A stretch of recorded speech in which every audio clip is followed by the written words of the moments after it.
So welcome to the Kitchen Hacker. This is episode 3. We're going to talk about knife skills. First I want to touch on some basic types of knives like we went over in the post, and then I want to show you the parts of the knife, how I hold it, and then we'll actually get into using the knife.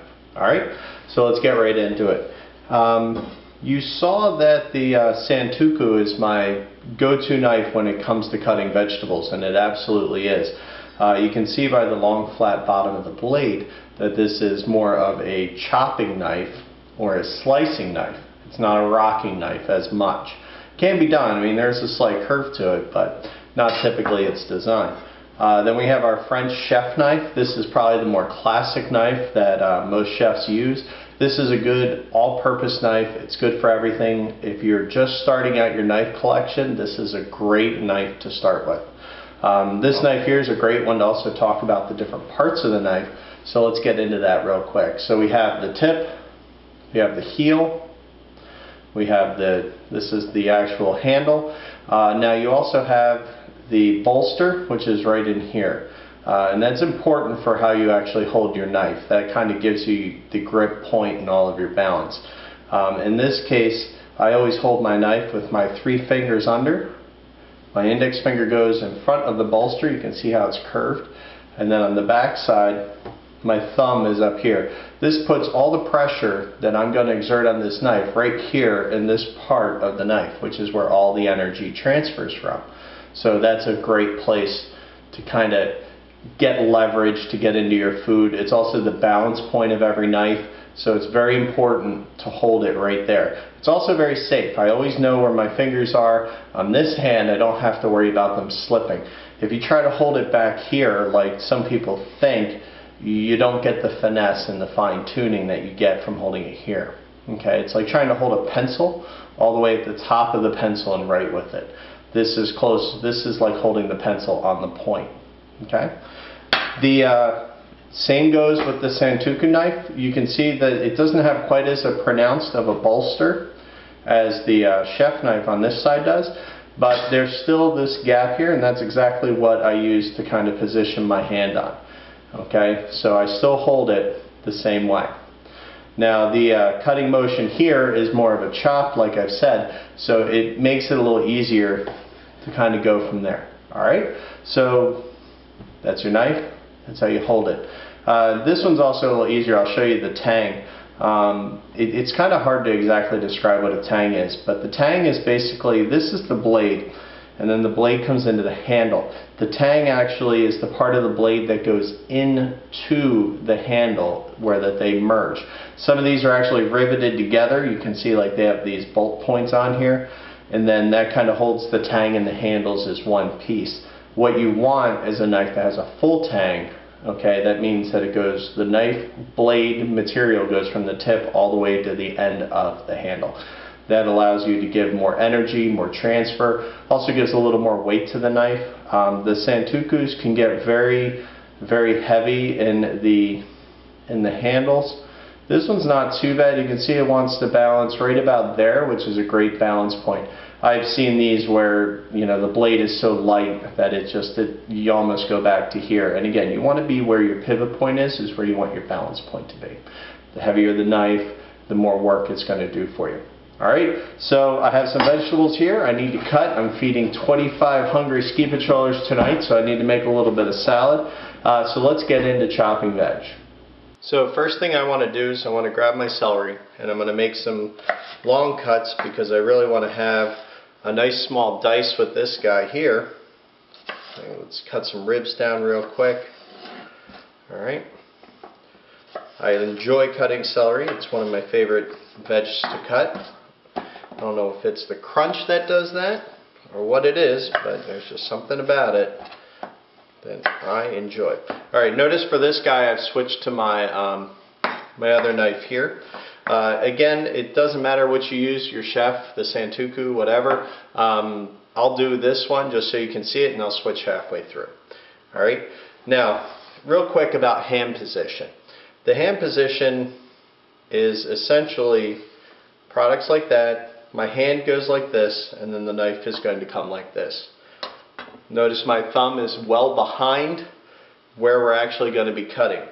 Alright, if I just raise up and make like a claw, alright, with my fingertips bent down, that's going to be my base. And what that's going to allow me to do is use my index finger as a guide. That's actually going to guide my knife. When I started out, I actually used 2 fingers as my guide to keep my cuts nice, straight, and even. As you develop a little skill with this, you'll find you only use 1. The thumb is well behind, okay, like right here, this is about 3 inches behind where the index finger and the blade is. There is no reason you should hold your food like this with your thumb outstretched. That is an accident waiting to happen. I yell at my cooks if I ever see a thumb or a pinky out of place, because it really is a good way to chop off part of your thumb. Now, the product itself, you wrap around it. You can see my thumb well behind here. My fingers are coiled over the product. My pinky kind of holds the back there. So this is kind of keeping this all together for me. I got a nice uniform line. Now, this hand is also going to control the speed of how I cut, which in turn controls the size of the cut. If I move very fast, it's going to make big pieces. If I take my time and move slow, it's going to make very large pieces. So watch as we cut. Alright, the French knife will rock. The point will pretty much stay on the board the whole time we're cutting here. So notice that with this guy. Alright. See? Nice and easy. Cuts through the back and leaves that nice and simple. Now here I'll grab the Santoku. I really hope I pronounced that correct and I'm not offending anybody. That's the way I was taught to pronounce it. But I believe it was by a French person, so I don't take complete responsibility for that. This one has these little dimples here. There's a technical name, I'm sure there is for everything. But that actually will help if you're cutting zucchini or cucumber. It will try not to let the product stick to the actual blade, which is, you know, if you've cut those things, it's kind of annoying. So the different motion here is this is going to be more of a chop, or it can be a straight up and down chop. The straight up and down chop I really only use for mushrooms or very easy to cut product. You're not really using the knife edge, because here you can see I kind of start on the top and work my way to the back, top and the back. You don't really do that if you're chopping. You're only using one part of the knife. So. Alright, let's finish up here. Notice my thumb stays well behind. It's not out there. It's not sitting in any danger while we're doing this. Alright, so let's get some herbs going here. The herbs here is a parsley today. We're going to just take some. Let's pick some stems out. I'm not going to pick too much because there's an awful lot of parsley here today. So just grab a couple of things. We don't want the stems themselves. They don't really bring a lot of flavor, but they work great in the stock that we mentioned, so definitely keep them. You can even throw them in the freezer if you need them. Alright, so the way you do an herb is you get this little bundle here, and we're going to wad it up. Alright, the chef knife is the best tool for this job. The Santoku is nice and all, but this is where your chef knife shines. Remember how it rocks on the surface like this?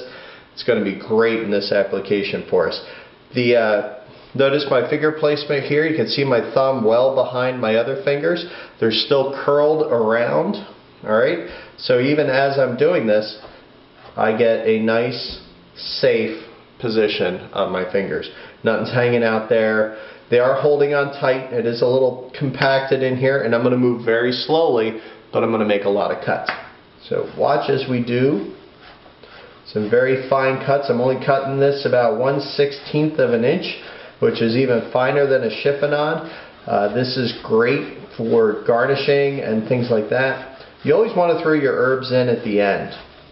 Alright, it keeps them bright green, and usually a fresh herbs flavor extracts very quickly. So a long cooking process is really just going to dilute the flavor actually. So using fresh herbs is so much better than using dried herbs. Alright, again, you're seeing that my finger stays behind. This last little bit I'm going to get rid of. It's not worth risking a fingernail to cut that little bit. But as you can see here, we got a great, nice little chop. So that's how you use some knives. You got 2 different varieties. Just remember, be safe. If you walk away with a couple things, how you hold a knife. Okay? Remember to curl your fingers and keep that thumb well behind your index finger. You do that stuff, you're going to become a professional chef in no time. Well, there might be some other things involved, but that's a great start.